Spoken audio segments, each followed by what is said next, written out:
2 Samuel chapter 9. So David was like, is there anyone still hangin' from Saul's fam that I can show some good vibes to, for Jonathan, my bro?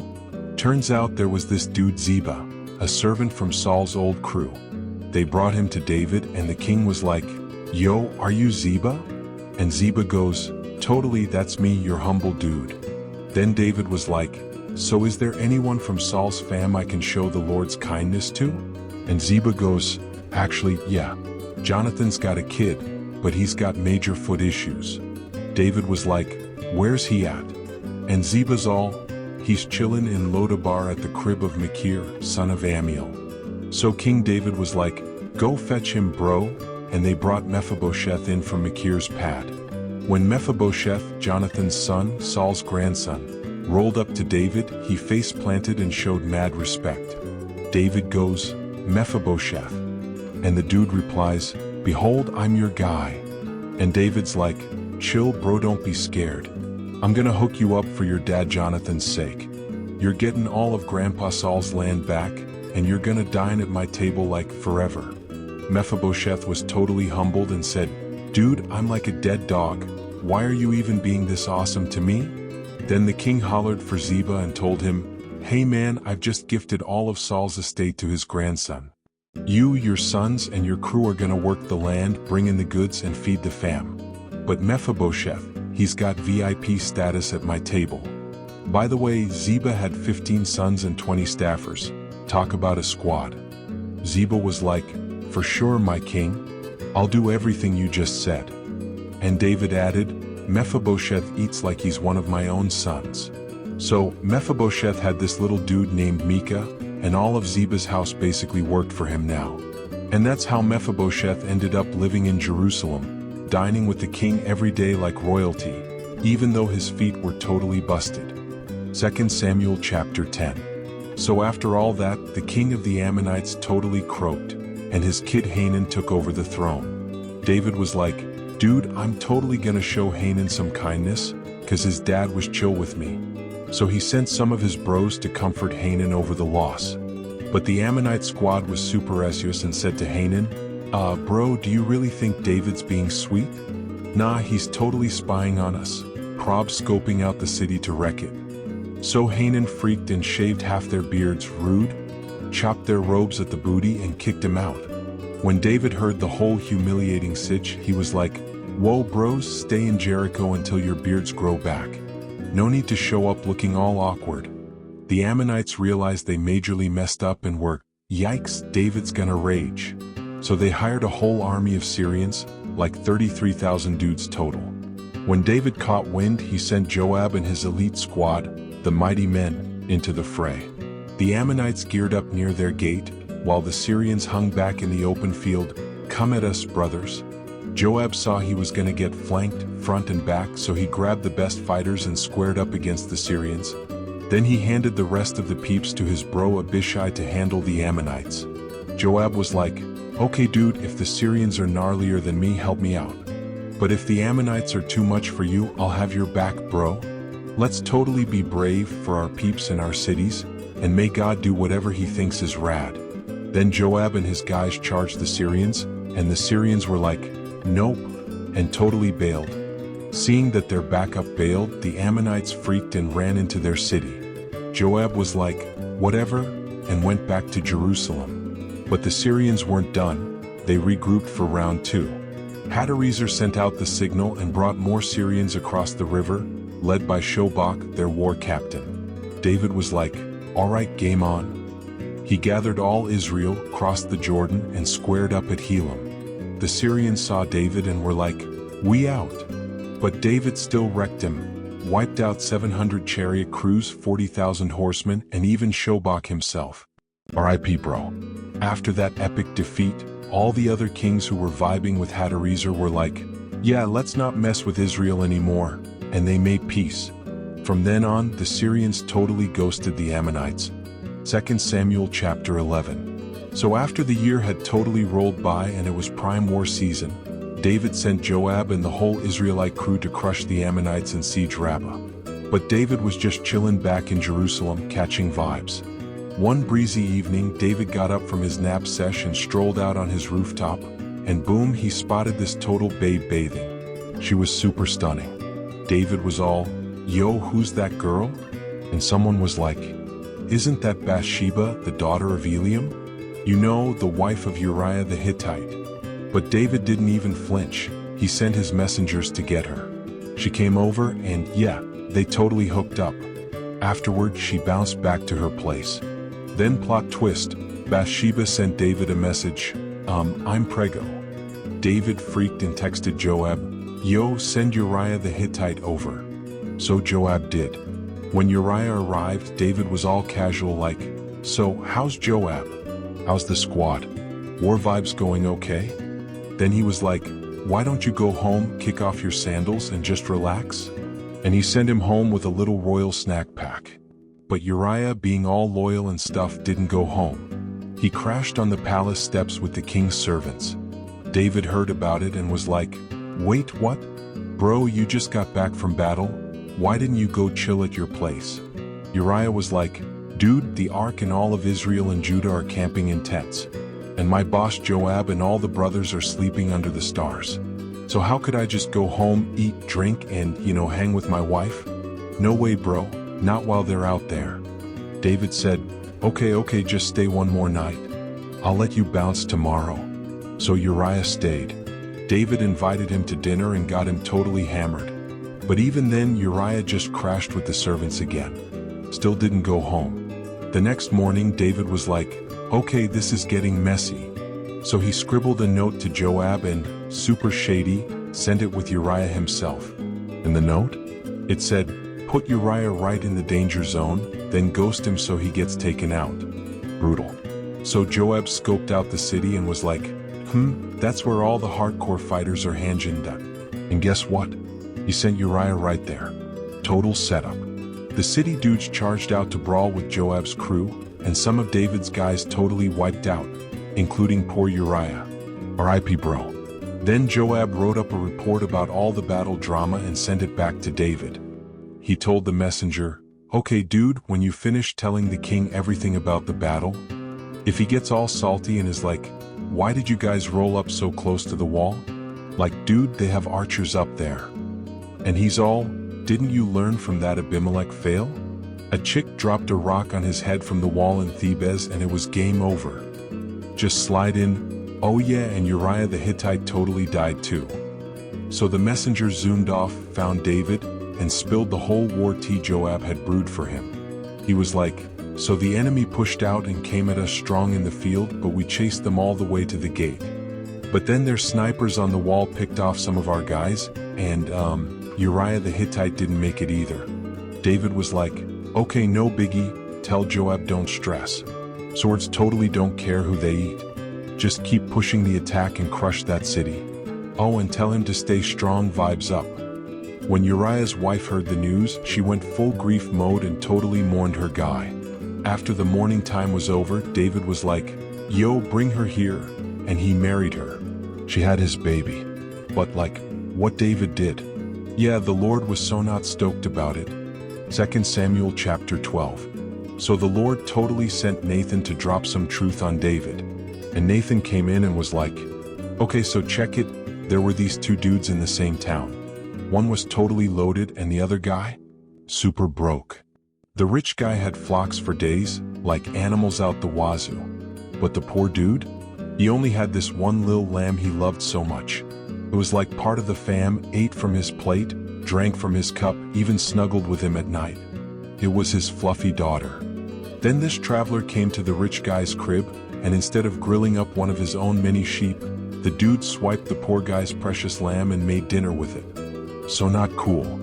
David heard the story and was majorly ticked. He was blazing with rage and said, "As the Lord lives, that dude deserves to die, straight up.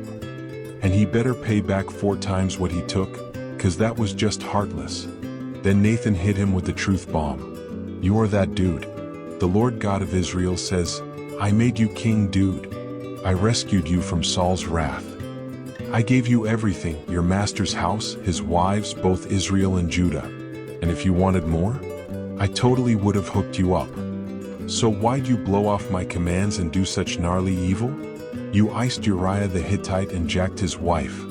Now bro, the sword's gonna stick to your house like bad surf wax.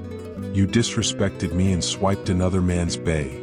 So here's what's up, says the Lord. I'm bringing major drama from your own fam, and I'm gonna hand over your wives to some other guy in broad daylight. You did your dirt in secret, but I'm gonna blow it all up in the sun for everyone to see. David was wrecked. He said, I have totally sinned against the Lord. And Nathan was like, the Lord's already canceled your death sentence, bro, you're not gonna die. But since you gave the Lord's haters a reason to talk trash, the baby born from this whole thing, he's not gonna make it. Then Nathan dipped out and went home. But the Lord struck the child that Uriah's wife had with David, and the baby got super sick. David freaked out, prayed hard, fasted like a monk, and straight up laid on the ground all night, begging God to save the kid. So like the old dudes in David's house tried to help him up from the floor, he was just lying there wrecked, but he was like, no thanks, and wouldn't even touch a snack. On day 7 the kid passed away. But David's crew was way too scared to tell him. They were all whispering like, dude, he was already a total mess while the kid was alive. If we tell him he's gone now, he might lose it completely. But David caught the whisper vibe and was like, is the kid, gone?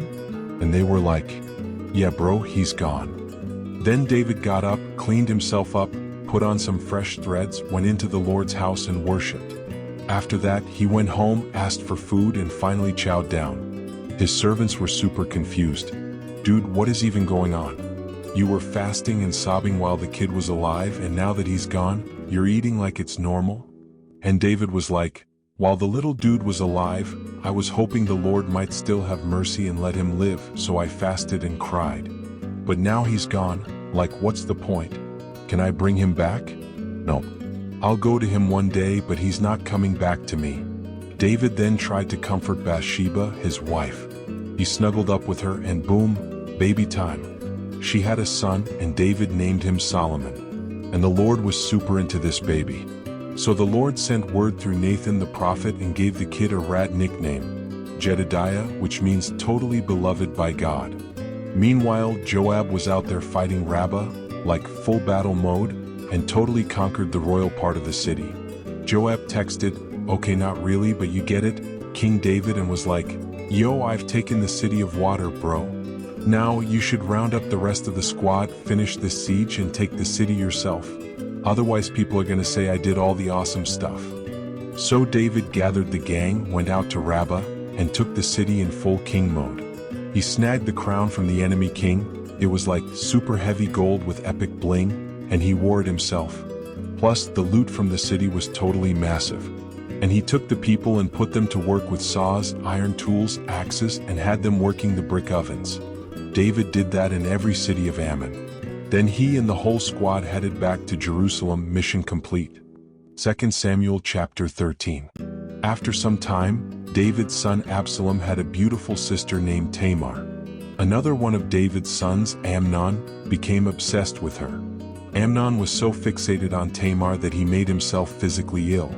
Because she was a virgin and the norms of the time restricted access to her, he felt there was no legitimate way to be close to her. Amnon had a cousin named Jonadab, who was clever and manipulative. Seeing Amnon's distress, Jonadab asked him what was wrong. Amnon confessed he was in love with Tamar, his half-sister. Jonadab advised Amnon to pretend to be sick. He told him that when the king came to check on him, he should request that Tamar come and prepare food in front of him so that he could watch and eat from her hand. Amnon followed the advice. He laid in bed and feigned illness.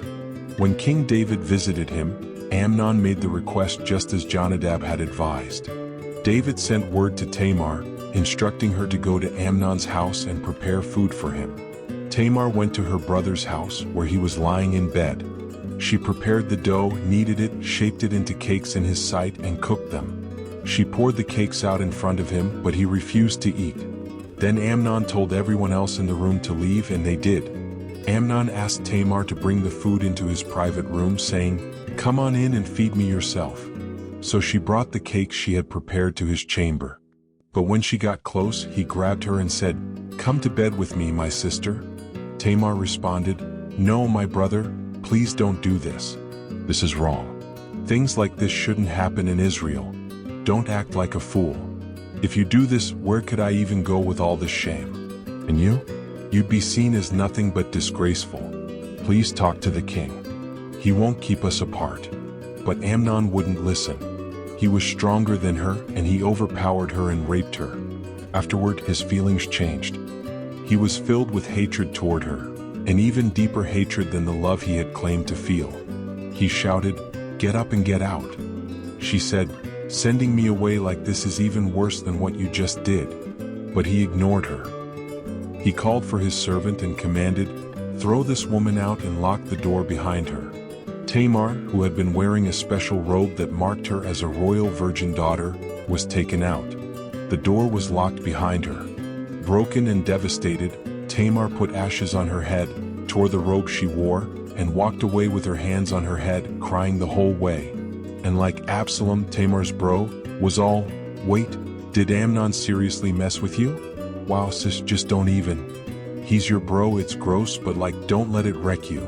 So Tamar just totally shut down and stayed at Absalom's pad, super heartbroken. When King David found out what happened, he was like mega furious, like steaming mad. But Absalom?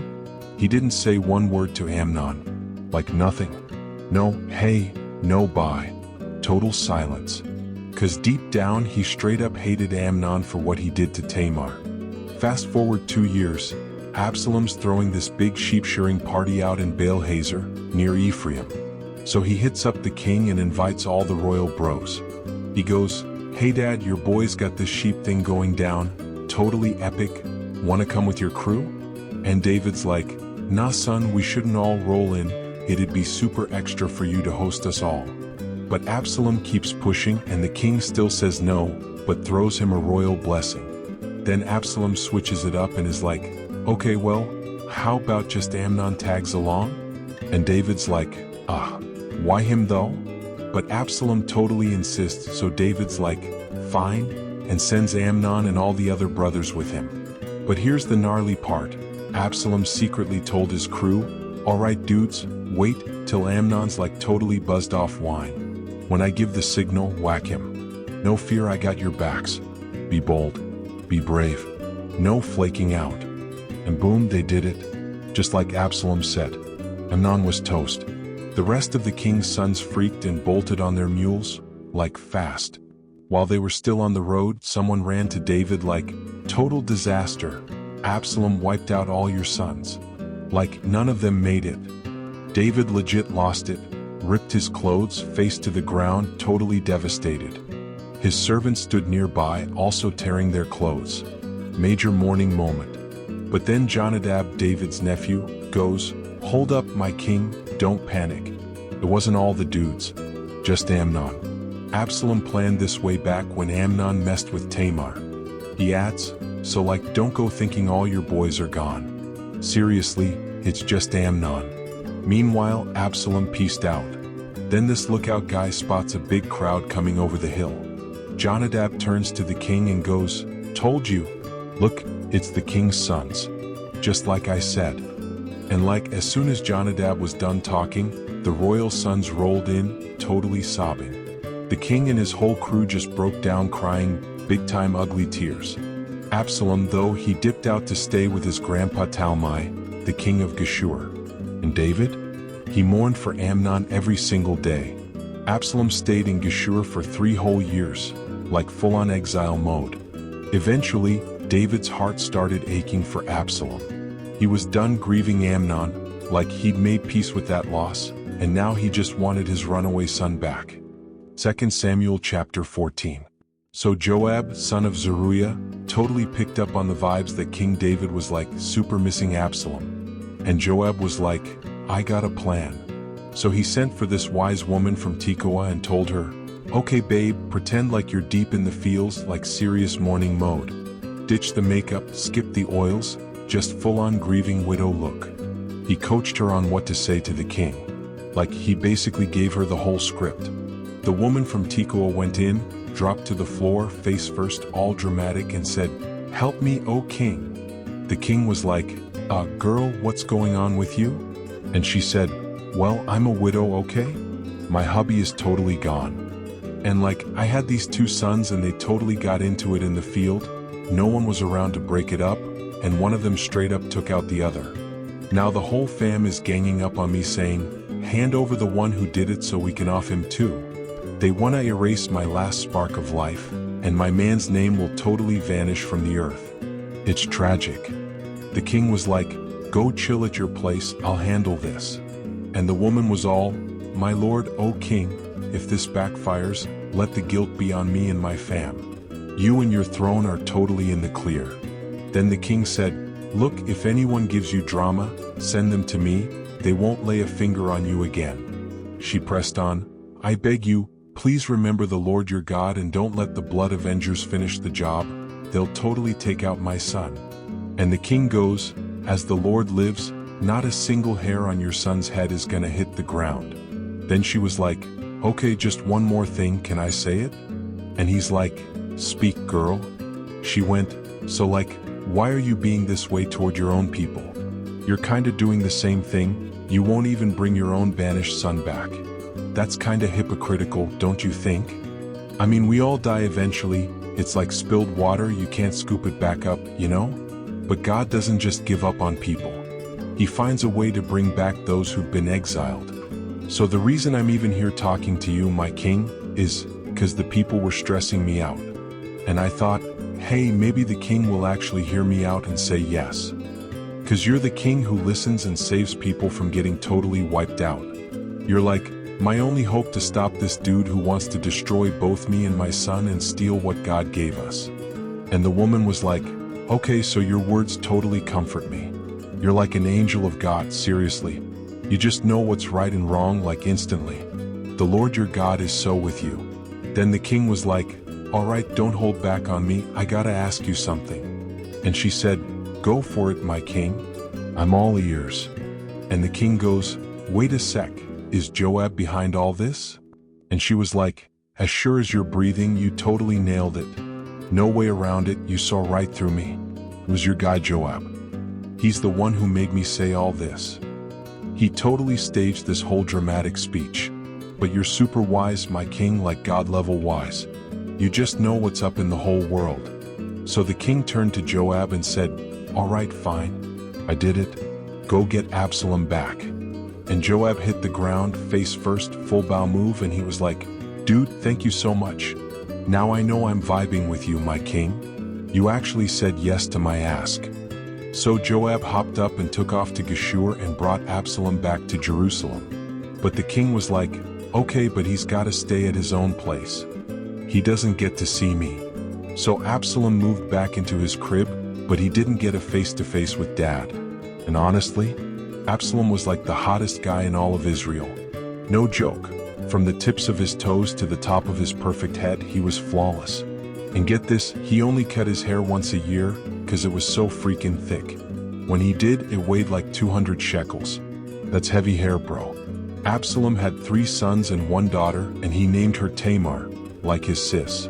She was totally gorgeous too, just like a model. So yeah, Absalom lived in Jerusalem for 2 whole years, and still hadn't seen the king. He tried calling Joab to be like, "Yo, can you hook me up with a meeting?" But Joab ghosted him. He tried again, still nothing. So Absalom was like, "All right, fine. You see that barley field Joab's got next to mine? Light it up." And yeah, his servants literally torched Joab's field. Joab stormed over to Absalom's house and was like, "Dude, why did your crew just burn down my field?" And Absalom goes, "Look, I messaged you twice and you blew me off.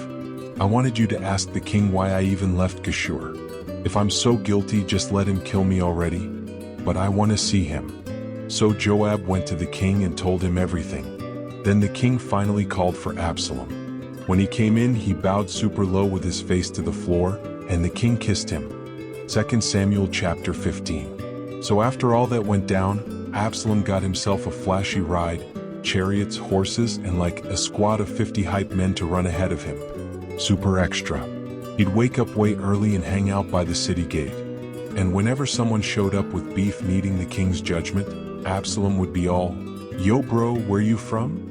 And the guy would say, "I'm from one of the Israelite tribes, dude." Then Absalom would go, "Dude, your case is totally legit, but like there's no one here from the king's crew to hear you out. Total bummer, right?" And he'd be like, "Whoa, if only I were the judge, I'd totally make sure everyone got justice and fair vibes, no cap." And whenever someone came close to bow down to him, Absalom would reach out, grab him and give him a kiss. Like full-on politician energy. He did this with everybody coming for judgment, and just like that, boom, he totally won over the hearts of all Israel. After like 40 years, or maybe just felt like forever, Absalom told the king, "Hey, can I head to Hebron to keep a promise I made to the Lord? I totally made this vow while I was chilling in Geshur, like if the Lord ever brings me back to Jerusalem, I'll totally serve him." And the king was like, "Cool. Go in peace." So Absalom dipped out to Hebron. But he was not just going for worship. He sent secret messengers all over Israel like, "Yo, when you hear the trumpet blast, yell out, 'Absalom is king in Hebron.'" And he had 200 dudes roll with him from Jerusalem. Invited guests, super chill guys who honestly had no clue what was going on. Then Absalom brought in Ahithophel the Gilonite, David's old counselor, from Gilo while sacrifices were being made. The whole rebellion was gaining serious traction.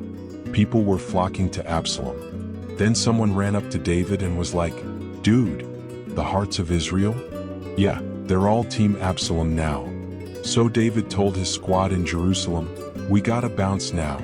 If we stay, Absalom's gonna catch us off guard, wreck the city, and bring the heat with swords and stuff." And David's servants were like, "Whatever you say, your majesty, we're ride or die." So the king left with his whole household tagging along. But he left 10 of his concubines behind to keep an eye on the palace, like house sitting but for royalty. So the king peaced out with everyone following him, and they stopped at this far-off chill spot. All his crew passed by him, the Cherethites, the Pelethites, and like 600 gnarly Gittite dudes who had followed him from Gath. They all cruised on ahead of the king. Then David turned to Ittai the Gittite and was like, "Dude, why are you rolling with us?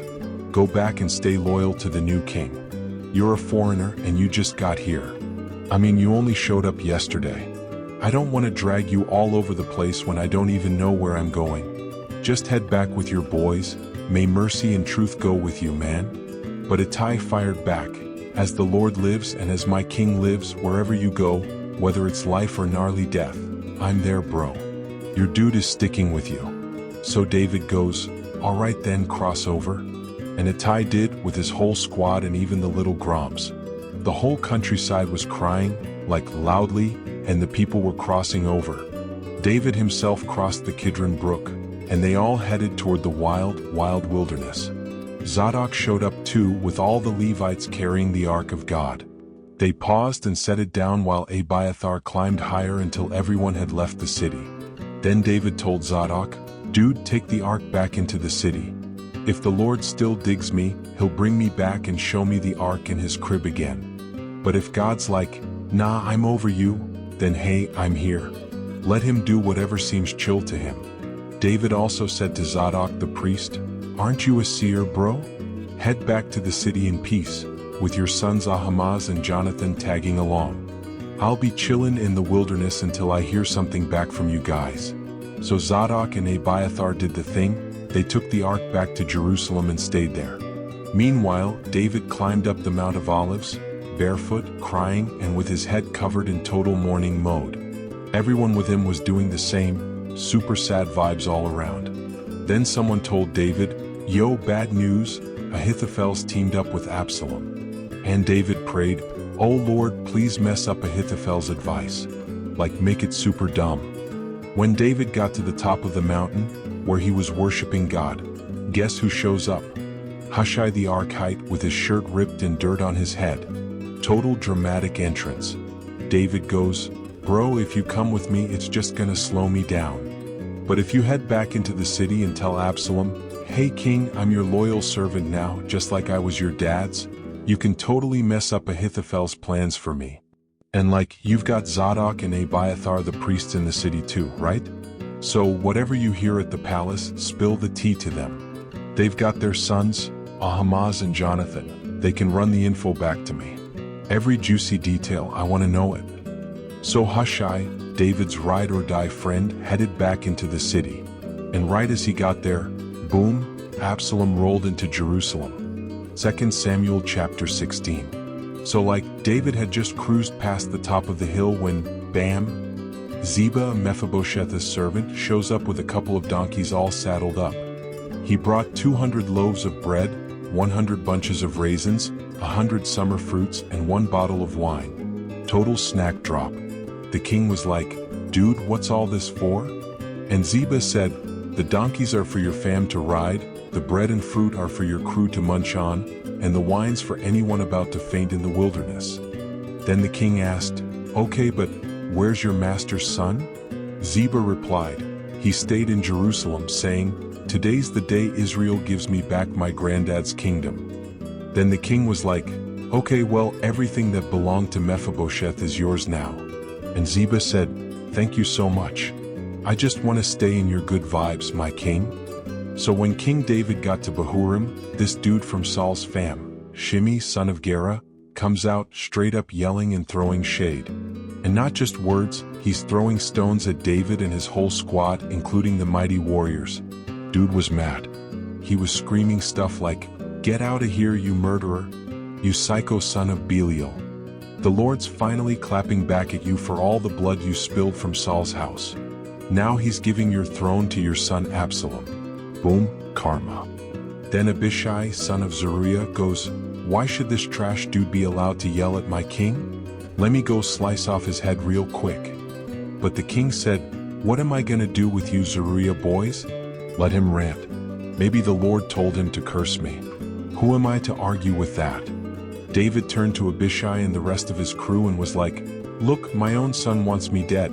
Why wouldn't this random Benjamite be mad? Just leave him alone. If God told him to do it, then let him. Maybe God will see how miserable I am and bless me instead of cursing today." Fingers crossed, right?